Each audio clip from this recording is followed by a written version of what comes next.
I'm a soldier in the army. I'm a soldier in the army. Praise the Lord. Praise Master Jesus. Our God is good. I want to believe you have been richly blessed with this series. God is indeed training his army for the battle. There is a battle to be fought, and believe me when I say we are already an overcomer. God just wanted to demonstrate his power through us. So get ready to be part of the end time soldiers. We've been dealing with this subject, Soldier of Christ. My name is Tuoyo Ojuyah, the lead pastor of Courtyard of Grace Assembly, aka Kuga.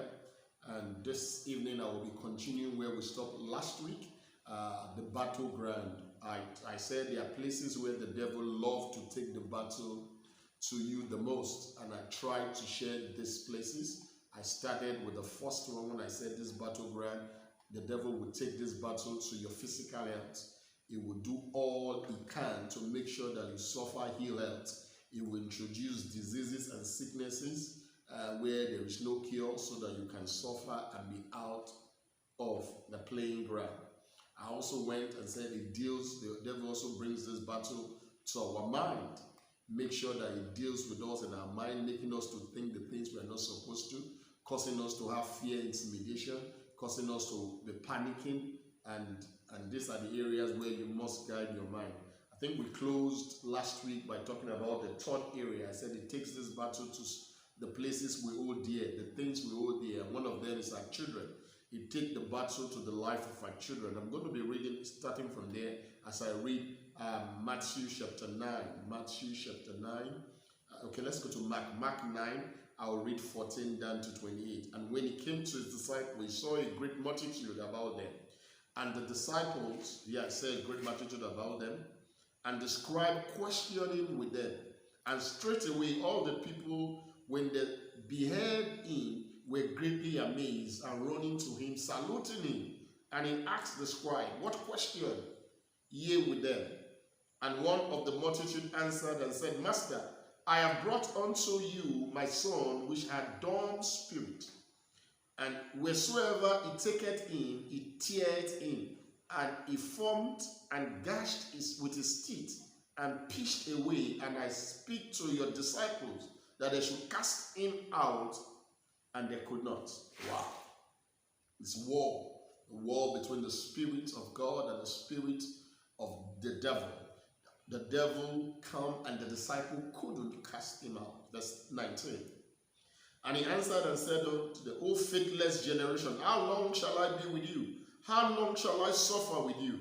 Bring him unto me. And they brought him unto him. And when he saw him, straightway the spirit tore him, and he fell on the ground and wallowed foaming. 20. 21. And he asked his father, how long is it since this came unto him? And he said, of his child. The devil has tormented this child from beginning till date. And oftentimes he had cast him into the fire and into the waters to destroy him. But if thou can do anything, have compassion on us.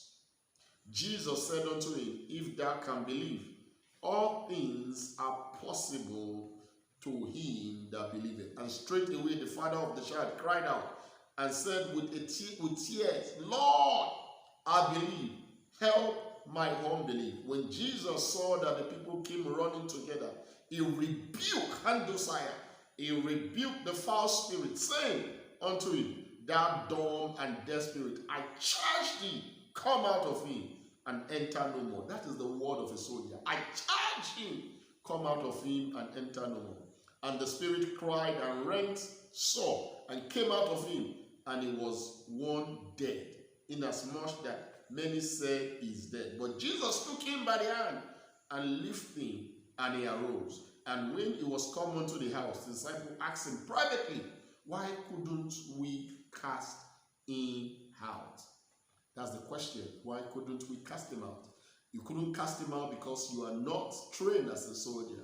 You have not received what you need. You don't fight carnal battle with carnal weapon. You fight with spiritual battle. That's why you are called soldier of Christ. So you must guide against anything that will deform your person. You must. So number 4 area the devil brings the fight to is our moral standard. The enemy likes taking the battle to the principle we stand for, to the things we hold dear. He attacks our mind and forces us to begin to act contrary to the guiding principle, causing us to do things against our will. The enemy causes us to become addicted in doing wrong things. He causes us to become addicted in doing the wrong things. He uses our mind to tell us that it is okay to do evil, to cheat on our spouse, to steal from our bosses, and to lie, etc. He also put in our mind that no one will find out the evil things we're involved in.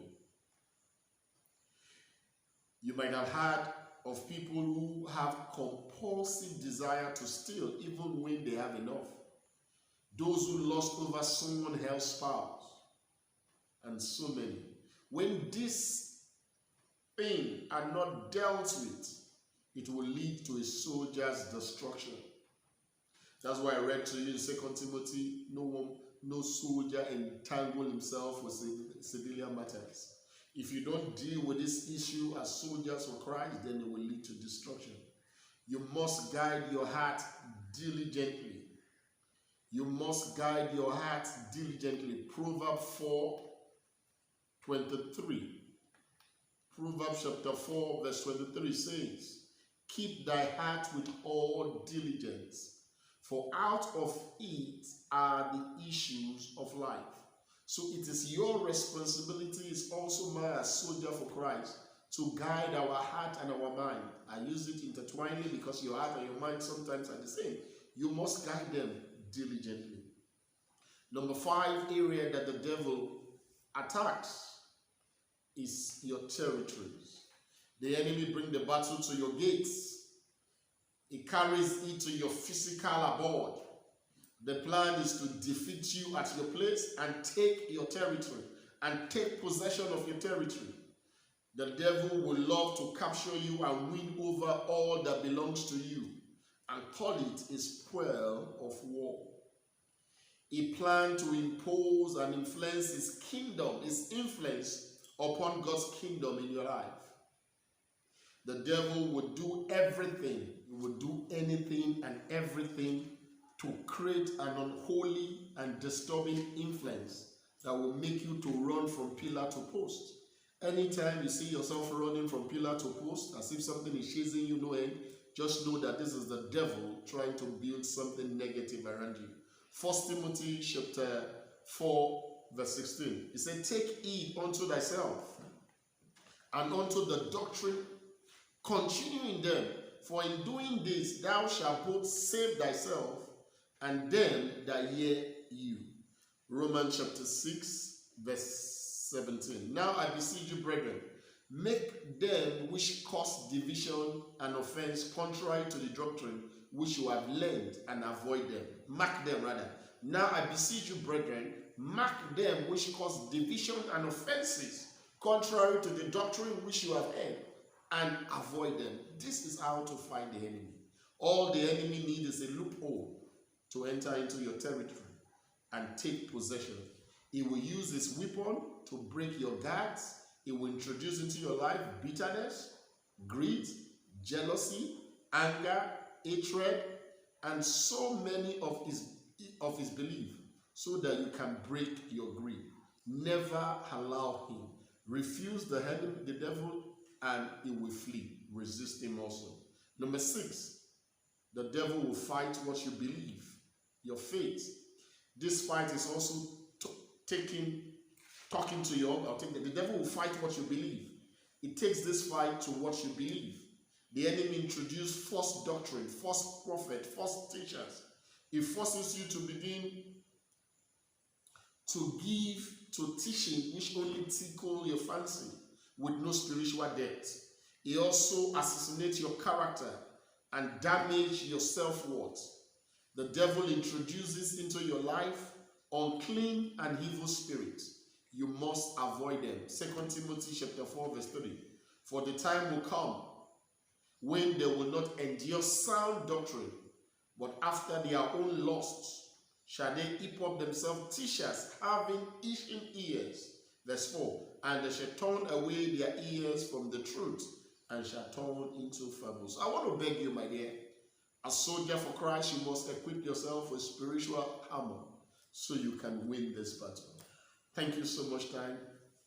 Thank you so much for your time, brother. Until next time I come your way, remain blessed. See you again. God bless you.